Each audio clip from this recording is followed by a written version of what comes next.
slow dancing with a bleach blonde tramp, and she's probably getting thirsty.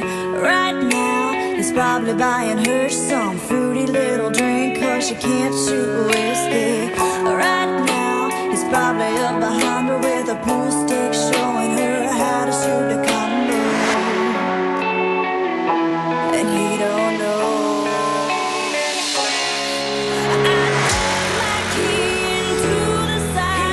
Everybody, welcome back. Happy New Year. I'm Maggie Dawn. You are listening to The Maggie Dawn Show with my wonderful producer and erstwhile radio show host, Anya Esther. It's great to be back with everybody. Hope you had a wonderful, safe, happy, and healthy holiday season. Here's what. So much is going on, and there were about a million different things I could talk about. So what I'm going to do is I'm going to put together a little survey, and we're going to put it up on the Civic Media website. There'll be a link. It'll go in today's notes, but not until tomorrow, because I have to put the survey together, and we will add it. I'm going to talk about this again tomorrow and every day this week, and probably for at least 2 weeks. We're going to leave a survey up. I'm going to pick about 10 topics that I think are pressing for this first quarter of 2024. And I want you all to go in and rate them. So starting tomorrow, you're going to go, I'd give me until about noon. I do have a day job. Give me until about noon. And then at civicmedia.us, there's going to be a survey. I want to know what you want me to talk about. I want to know what you want to learn with me and Anya about this year. If there's guests that I've had that you think, hey, have those folks back. This was really helpful. Hey, I want to hear from an academic about this. There'll be an open format response if you'd like to do that as well. But I really do want to hear from you, because in thinking about even what to start the year with, there's just been so much that has gone on. We're going to talk about a few things that fit within some themes that I was working through with you all before the end of the year. Today on the show, I'm going to talk about, in effect, what does it mean when someone like Rudy Giuliani ruins your life and then files bankruptcy? What does it mean when Alex Jones ruins your life after it's been decimated, when your child has been shot at Sandy Hook, and then he goes on air and lies about it and then files bankruptcy? Like, what does all of that mean? I'm going to talk about that. I'm going to talk about why Nikki Haley is a wolf in sometimes sheep's clothing. I've talked about it before. I think it's time to revisit that topic. Poor Anya was shooting her sound requests right up to the last minute. I think she's got some of what we're going to talk about today about candidate Haley. I'm going to relate that to the hypocrisy overall in the GOP, the double talk that you expect from the GOP. But here locally, man, the gerrymandering decision dropped after we went on break. Holy cow, that's going to be going up to the Supreme Court. No way they don't take that.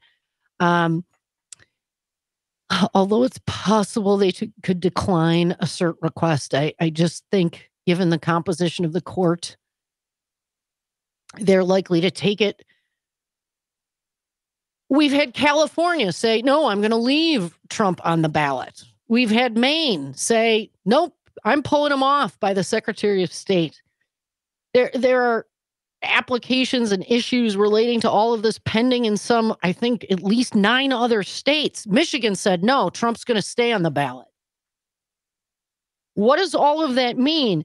So we've got so much that we can talk about. Abortion issues keep coming up. The Fifth Circuit just had a decision this past week that impacts the freedom of Americans to access healthcare. There's a huge veto override vote that Ohio's going to take, also about the freedom of each of us to access the healthcare that we think is best for us and our family. Lots going on. I'm going to list them all out. I want to hear from you. You certainly can give me and Anya a call today, 844-967-2789, or text, or join us on YouTube or Facebook. Drop a comment. And don't ever forget, you can listen to The Maggie Dawn Show on your Alexa device. You just have to say, Alexa, play The Maggie Dawn Show. And it'll even pull, I think, our most recent episode. If I'm not live at that minute, I should certainly try that at home myself. Maybe I will. And we're also going to talk about some fun stuff today because it can't all be the doom and gloom, can it? And I did want to begin. We're going to talk about politics today, but I wanted to begin today maybe on a slightly lighter note before we delve into the Giuliani problem and the Colorado problem and the Nikki Haley problem and all these things. And that is pseudo newsman Jesse Waters,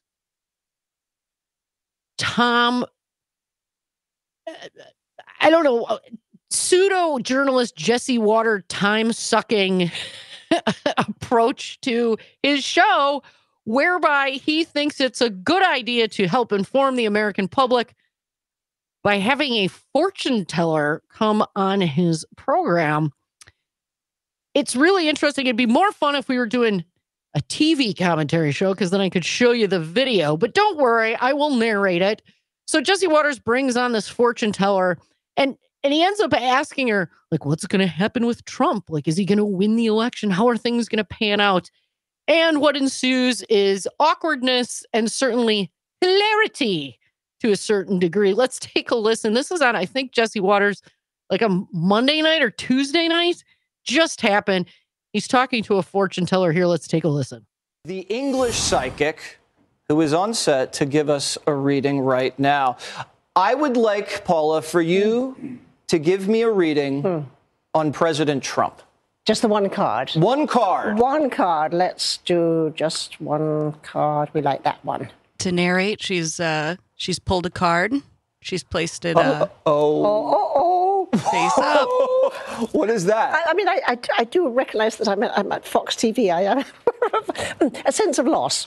A sense of loss. But it's very specific. No, let me move on. It's a sense of loss. It's as if he may be thinking more about what he's lost and not still taking full advantage of what he still has. That's a great interpretation. The card that she flips up, I think, is the Grim Reaper. It's literally like a dark shroud against a green, like the kind of green sky you would see right before a tornado. The card is essentially saying bad things ahead, and it's the only card she pulled. Right. And, oh dear me now. Oh, my. I do believe that I am on Fox News, and I shan't quite say, I know what that is. Oh, it's the death card, but I cannot say that on Fox News. No. Chip, Jesse, such a pleasure to be here. Loss. Yes, we'll go with loss. Yeah, what? What? I mean, the absurdity. But then again, maybe she got it just right. We're joined by your friend and mine, Tom from LA. Welcome to the Maggie Dawn Show, and Happy New Year, my friend. Hey, Maggie. First off, we, the people, ultimately are the government, and we must never forget that. We have to realize that democracy means we, the people, are the government, and that all this authoritarian stuff that's going on throughout the world is not what democracy is. Some people might call oligarchs, some people may call it an autocrat. Whatever they're calling it, it's still not about we, the people, being in charge. And I hope people really stop and think about it in this year. Think about how united we stand, divided we fall. And the thing is, you had a previous governor there in the state of Wisconsin that said he was going to implement a plan called Divide and Conquer. Now, what right person in their mind that really cares about we, the people, talks about dividing and conquering the state? The last thing I'd like to say is I'd like to have 5 minutes each day, someone talking about the accomplishments of Joe Biden, because I think Donald Trump gets way, way too much airtime, and he makes me want to puke. So I love that, Tom. Thanks so much for the call. Let's start with, what does democracy mean? Right? And it's not just one person, one vote, and that the voters' will must be respected. It also requires deep and abiding respect for the rule of law, even when decisions are not really what you hoped for. And so it's interesting that you mentioned talking about Joe Biden's accomplishments, Tom. I'm more than happy to do that. In fact, I have been gathering information and statistics and data about what's actually happening in each of our lives that is measurably better than it was when Donald Trump was president. I can tell you one that everybody can look at right now today. I hope more people had put those stickers of Joe Biden pointing at the gas pump saying, I did this. Yep, he sure did. Now, you have all heard me engage in conversations where people love to lay all of the blame or all of the credit for what's going on in the economy on a sitting president. I won't do so. We'll actually have a discussion about those things, but I totally agree with you, Tom. I want to talk about how Joe Biden has made middle-class Americans' lives much better, how he's helped make childcare more accessible, how he's made a commitment to better and more accessible housing, how he has impacted and brought down the price of prescription drugs, how he's going after these gouging, monopolistic price gougers when it comes to insulin. Yeah, all those things matter, and Joe Biden has made our lives better on every single one of those counts. Anybody who would call me up and argue the opposite, I would say to you, please don't speak in Fox News talking points. Point me to some objective measure. I don't want to hear supposition. I don't want to hear othering, because that's not what we do here in the United States. We're about facts. We're a democracy. We're about the rule of law. Thanks much from Tom from LA. Always nice to hear from you. An unnamed texter calling or texting in, I should say. Comment on those that say that Donald Trump needs to be convicted of insurrection before being removed from the ballot. Doesn't the congressional conviction where he was impeached count? Great legal question. And in fact, it has much to do with the debates being had in the Colorado courts and what we're going to see before the Supreme Court. They're going to consider and weigh in on that question. To be sure, the 14th Amendment, Section 3 does not require a conviction. It says no person shall be president or vice president who has engaged in insurrection or rebellion against the country. Engaged in is not a conviction. If they meant to say conviction and or impeachment, therefore, or convicted of impeachment, they could have said so and they didn't.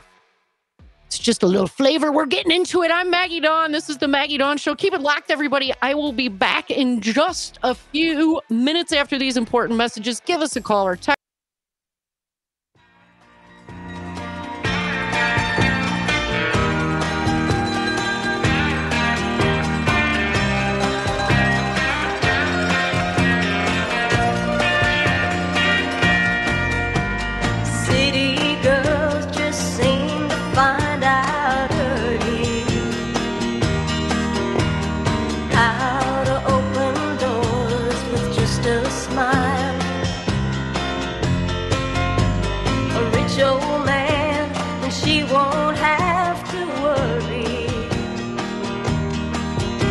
She'll dress up all in lace and go in style. But late at night, a big old house gets lonely.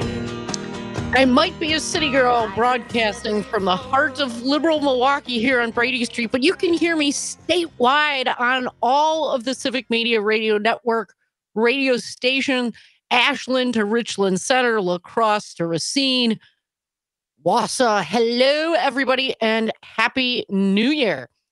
Join me this afternoon. We're talking about a whole bunch of different things, but I especially want to hear from you about what you want to hear me talk about, me go deep on, and learn together about in this first quarter of 2024. I'm going to put a survey up in the show notes from the Maggie Dawn Show, starting about tomorrow at around noon. I'll talk about this every day this week. I want to hear from you. I'll probably dump about 10 topics in there, but there'll be an open frame response that you can fill in the blank and tell me what it is that you would like to hear about. If there are experts, the wonderful professor of law from Notre Dame University, Mary Ellen O'Connell, who talked about the law of war. If you'd like to hear again from Professor Yoshiko Herrera of the University of Wisconsin-Madison, who helped us understand what is happening in the Russia and Ukraine conflict. If you want to hear from Professor Catherine Eden on her poverty research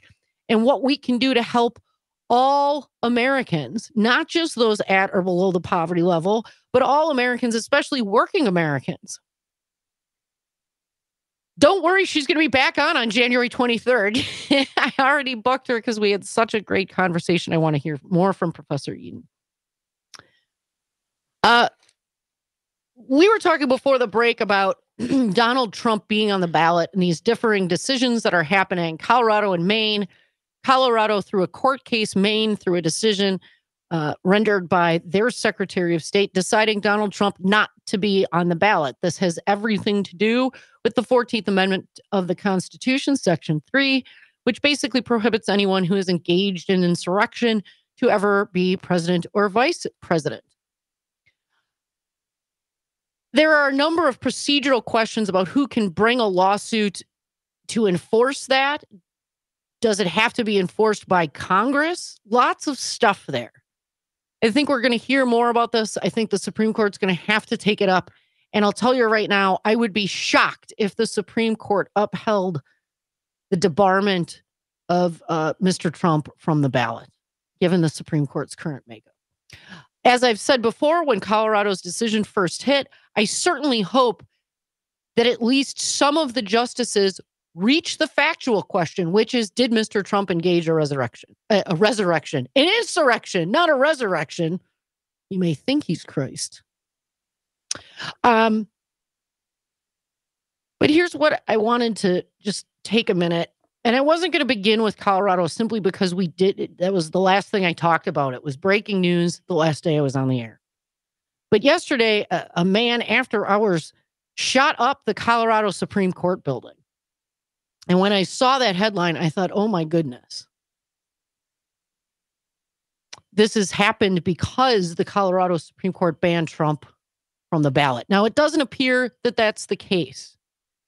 Nonetheless, what I wanted to talk about was the response of a candidate for the House of Representatives coming out of Colorado. The guy's name is Trent Leisy, Leisy. He's running for the seat that's vacated by Ken Buck, who was a Republican who actually looked at the creature, saw it had webbed feet, feathers, and quacked, and therefore called it a duck. In other words, Ken Buck called out the insurrection for what it was. Now, Ken Buck was a Republican, but now not running again. So Trent Leisy running to replace him. He held a rally calling for all of the justices that voted to remove Trump from the ballot to be tried for treason. The penalty if convicted for treason is to be executed. So he's calling for the execution of those justices on the Colorado Supreme Court who voted under the 14th Amendment, Section 3, to remove Trump from the ballot. There's a reasonable argument that that should be the conclusion that they reached. And he held this rally on December 30th at a gun store owned by the name of a guy by Joe Altman, who goes on all of these right-wing talk shows and blogs and says basically that anybody who opposes Trump's movement should be killed. Let's listen to Mr. Joe Altman. Mississippi, Young, Indiana. How about that? How about that? There's your list of 19 traitors to the American people, along with all the other traitors to the American people. I want people to go out there and get some wood. The gallows are getting wider and longer. We should be able to build gallows all the way from Washington, D.C. to California. What do you think, Mr. Producer? Why don't we just have a National Gallows Building Day? Yeah. National Crafts. And I want you to know that I know they're talking about it. I heard a Twitter person that watches our show, so I want to say hi to all the lefty radical pieces of trash. Wrote this tweet that Altman's talking about the gallows again. Oh my gosh, he wants to hang anyone that's a Democrat, that's a liberal. Sorry, it's a liberal. And I went, no, I don't want to hang anybody that's a liberal. I want to hang anyone that's a traitor. That's who I want to hang. I want to hang the people that are pushing people into more servitude and slavery in our nation, and then saying, oh, we need to raise taxes even more. The government needs more money.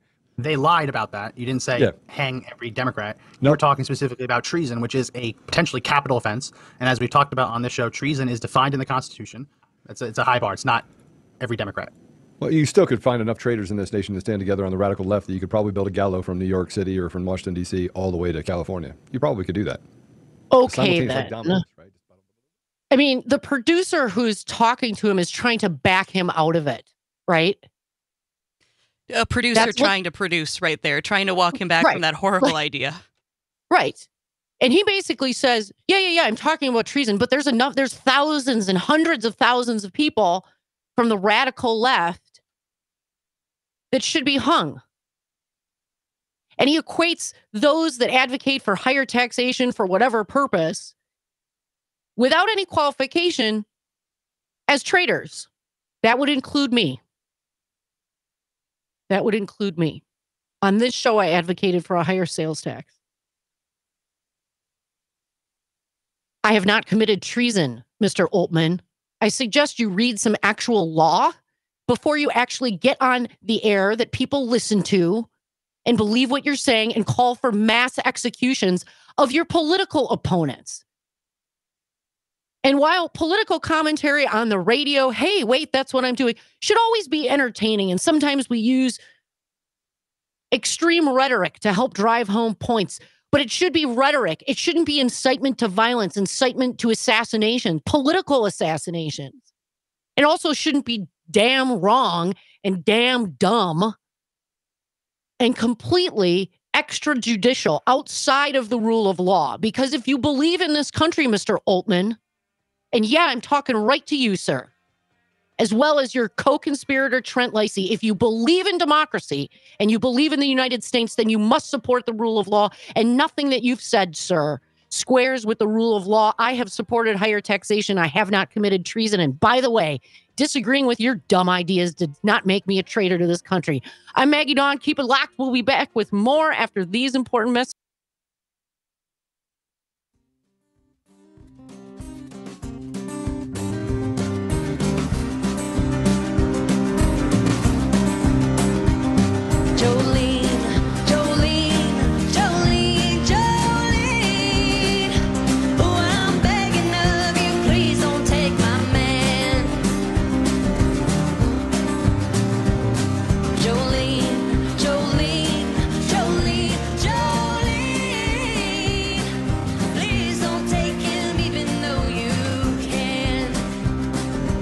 Welcome back, everybody. You're listening to The Maggie Dawn Show here on the Civic Media Radio Network. Join Anya and I for this last half hour, 844-967-2789. Getting a couple of texts coming through with some love attached. Can I get in trouble for all my crazy talk on this radio show? Well, that is a good question, my friend, from the 773. I'd like to think not, and I'd like to think it's for two reasons.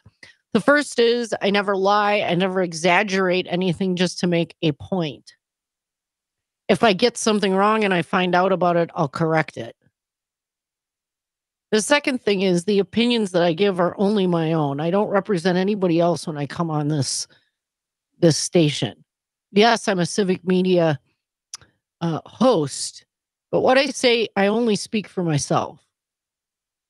And just like everybody else, I enjoy some First Amendment protections. So I hope that, one, I get it right, and when I get it wrong and you let me know, I'll own it.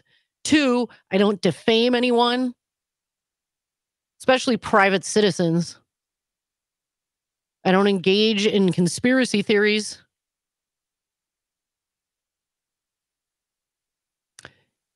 And we keep it to the subject matter that is of current public importance. These things entitle all of us, including me, little old me, to First Amendment protections. Also had some great input from my good friend Jim in Appleton. Thanks for listening, Jim.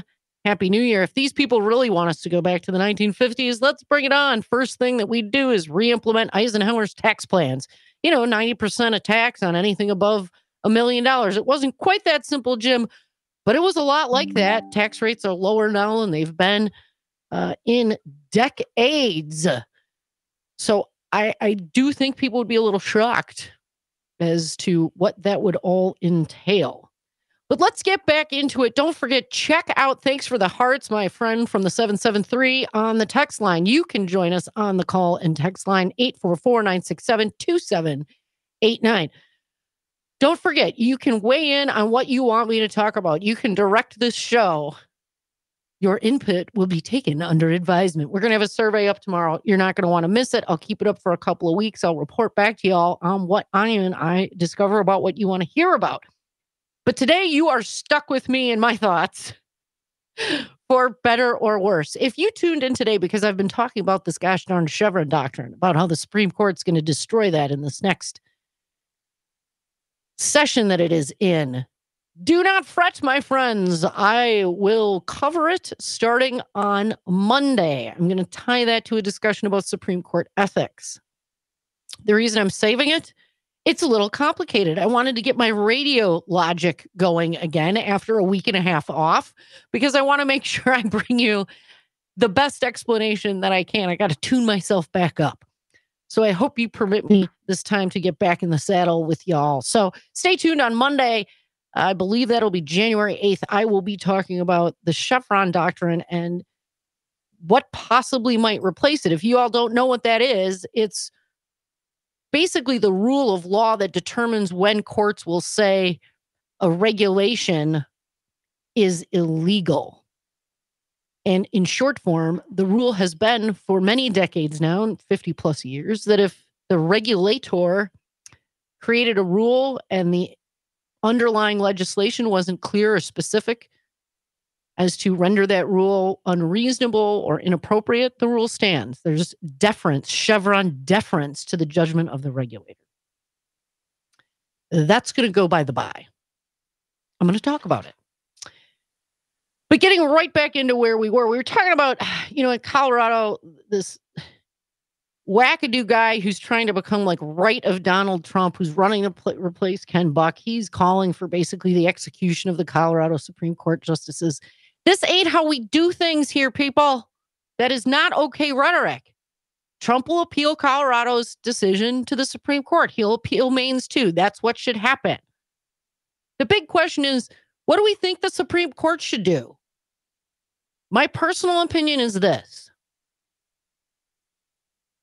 I believe Trump engaged in insurrection, but the Constitution is clear as to what that's supposed to trigger, but not clear as to whom is supposed to enforce it or by what mechanism. So while he was impeached for this, he wasn't convicted in that impeachment, right? He wasn't removed from office on this basis. And something of this magnitude, I think it would cause incredible unrest and violence in this country if he were to not appear on a number of ballots sufficient to prevent Trump from winning the presidency.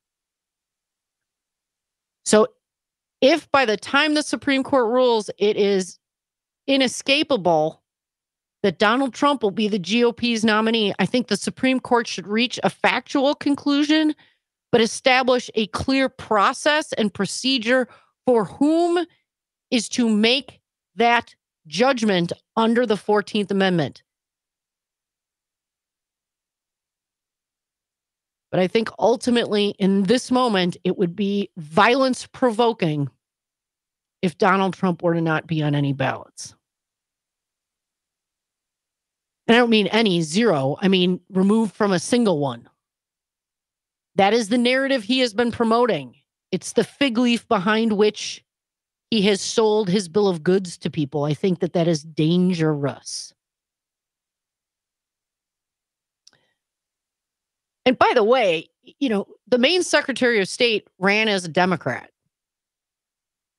If we had a Republican Secretary of State and the GOP had Scott Walker in the State House today, they would have pushed through legislation that would have removed the Wisconsin Election Commission and basically put a Secretary of State in control of our elections. How would you like it if a Republican Secretary of State concluded, yeah, the Democratic candidate shouldn't be on the ballot? Now, granted, Joe Biden hasn't engaged in insurrection. There's that. But I think, there is a question of slippery slope and how exactly these terms should be defined. So that brings us, and I'm going to go to the phone lines in just a couple minutes, 844-967-2789. Call or text, join our program. I want to move on to Nikki Haley, who's been surging in the polls since I got off the air just before the end of the year. Surging in the polls.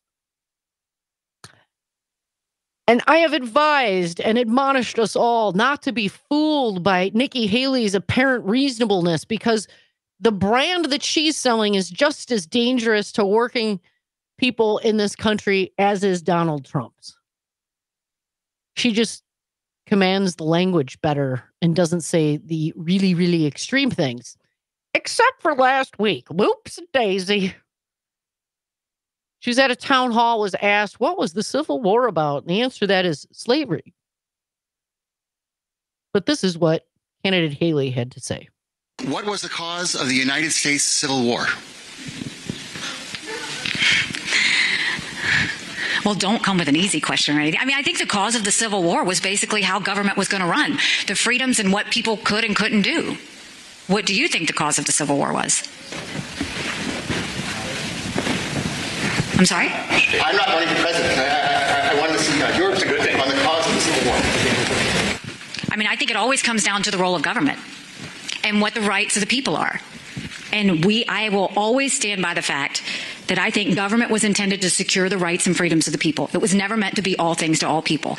Government doesn't need to tell you how to live your life. They don't need to tell you what you can and can't do. They don't need to be a part of your life. They need to make sure that you have freedom. We need to have capitalism. We need to have economic freedom. We need to make sure that we do all things so that individuals have the liberties so that they can have freedom of speech, freedom of religion, freedom to do or be anything they want to be without government getting in the way. Thank you. And in the year 2023, it's astonishing to me that you answer that question without mentioning the word slavery.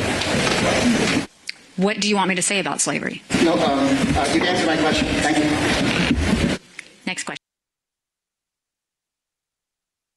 Capitalism, freedom, capitalism. Did I mention capitalism? Economic freedom.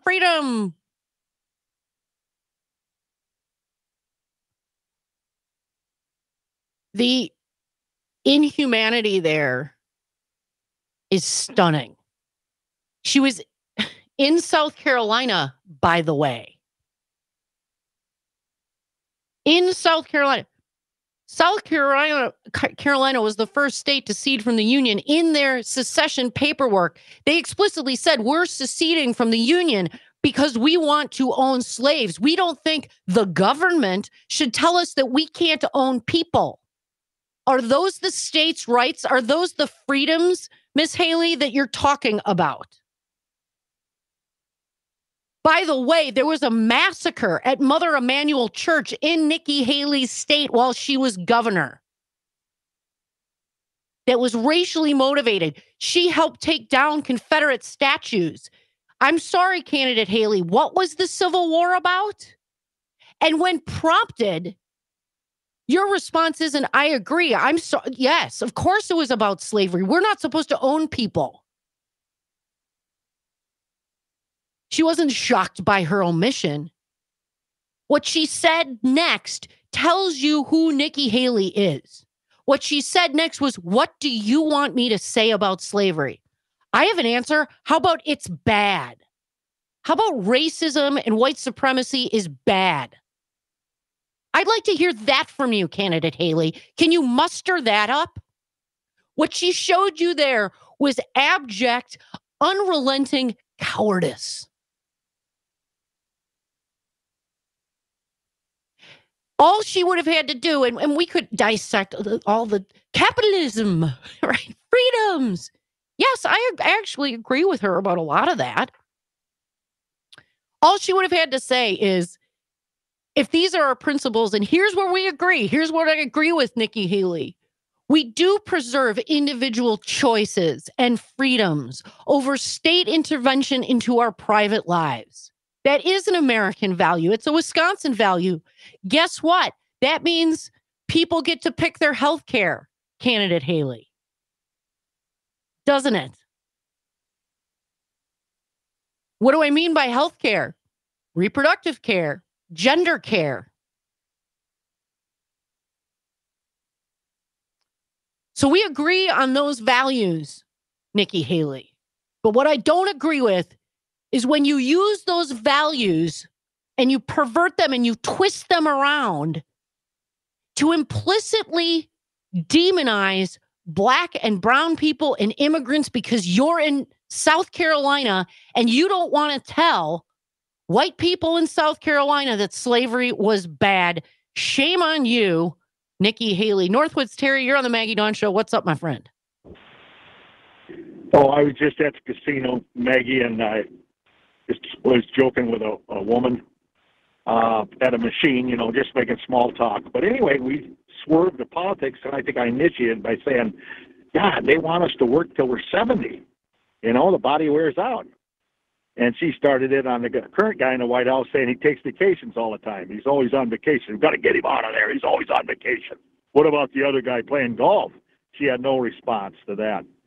Well, that's the mentality you're dealing with, Maggie. I just don't. I'm yorking my hair out. That's what I'm doing. I hear you, brother.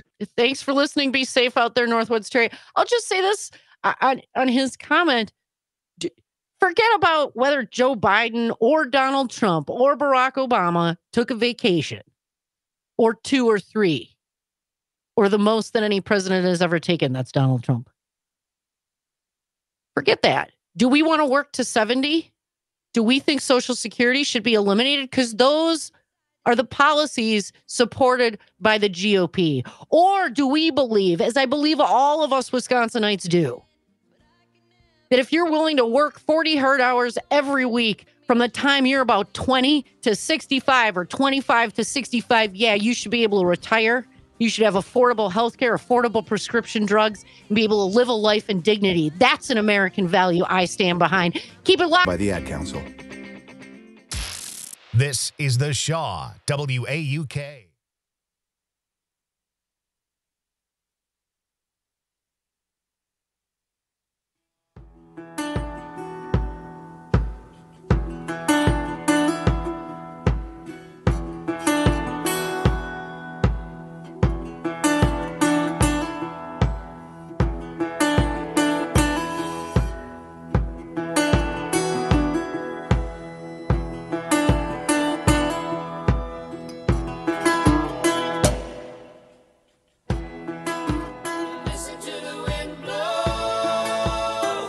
Listen to the wind blow. I want to listen to you all. Join me and Anya, 844-967-2789 on this 2024 inaugural episode of the Maggie Dawn Show. So good to be back with everyone. So much to talk about this year. It's going to be a big, big year, ain't it? Woohoo! Buckle up, everybody. Before we go to break, I just want to grab this quick sound, and then we're going to take callers if you want to get in on it. 844-967-2789. How dangerous is Nikki Haley? Yoy, very. This little sound, this is, if you've got it on you, Chris Christie responding to Nikki Haley's comments. What he told New Hampshire voters about this earlier this week. She didn't say what she said last night and today about this because she's dumb. She's not. She's smart, and she knows better. And she didn't say it because she's a racist, because she's not. I know her well, and I don't believe Nikki has a racist bone in her body. But for purposes of this race, the reason she did it is just as bad, if not worse, and should get everybody concerned about her candidacy. She did it because she's unwilling to offend anyone by telling the truth. So what about that? I mean, he's saying that she equivocates. I mean, that's it, right? Sometimes the truth will offend. And that's the time that people of character have to stand up and say it most loudly. We're going to go to the phones here. Joanne from Madison, welcome to the Maggie Dawn Show. How are you? Hi, very good. Just to continue on the Nikki topic very, very quickly, and then I'll give my suggestion. She has the backing of so many corporate leaders now, and she's trying to say what they are telling her to say and packaging it in some, pleasant manner. And again, we need to be very, very concerned. So thank you for bringing that up, and I'm hoping you continue with those threads throughout the year to come. But we've got, unless Nikki Haley drops out and all that, but we can only hope. We've got other issues. The Republicans are attacking higher education, as you know, and it's really a right-wing attack on, or even a war on higher education, and it's longstanding.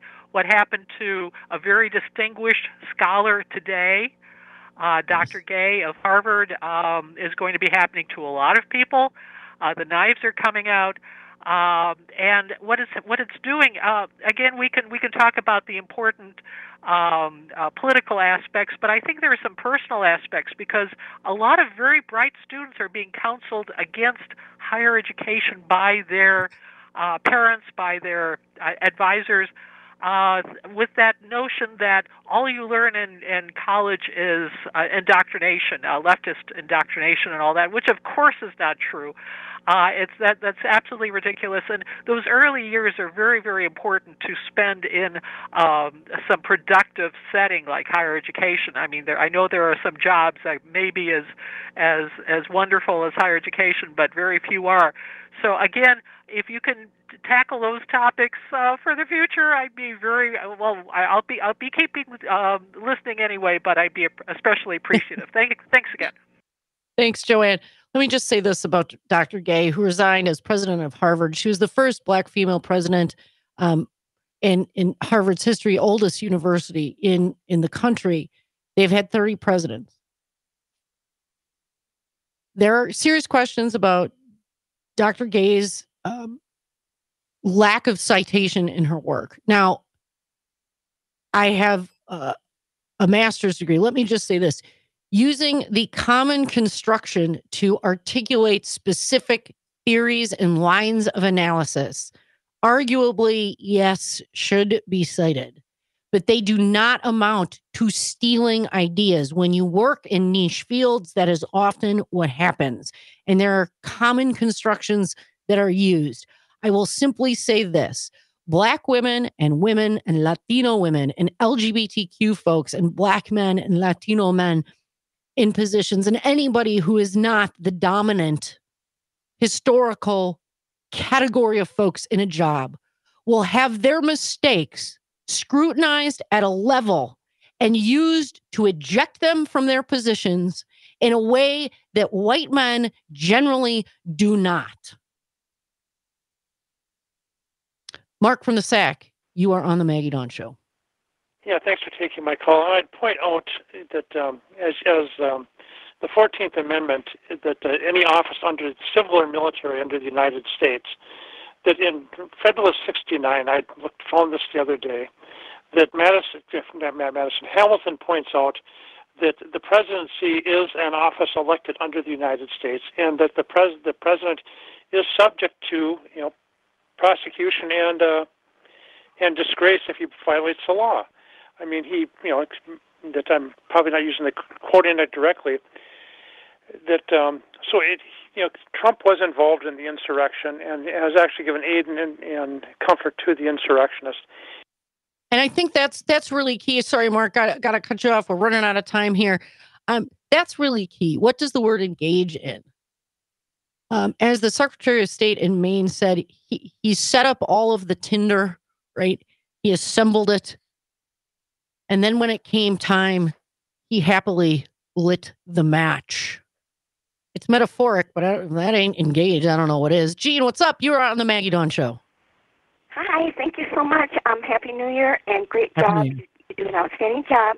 And as far as Nikki Haley, anybody who said that they will pardon Trump for these crimes against all of us definitely would never vote for her. In addition, I think it would be really helpful to do a history a little bit of women's rights as far as, what's happening now with the one pregnant woman, that their Supreme Court said that, that the health care facility, would not have to give her the care. Okay, and then also what's happened throughout the years against women, you know, like even when birth control pills don't work and things like that. I mean, this is so significant for women. I hope that you'll have some sections on the implications of hiring people at birthing age, you know, that can get pregnant and stuff like that. Yes. I remember I'm going to be 69. You know, if you were during that age, you had a hard time getting a job because they were. Oh, I'm sorry, Gene. I think we lost you. I will do that. By the way, Gene is referring to the decision out of the Fifth Circuit Court of Appeals that says basically you still don't have to give a woman an abortion, even if her life is at risk, based on EMTALA, which is basically the emergency care federal law. I'll get more into it. Come back with me tomorrow. We'll talk Chevron. We'll talk all these things. Thanks for listening to the first show, Maggie Dawn.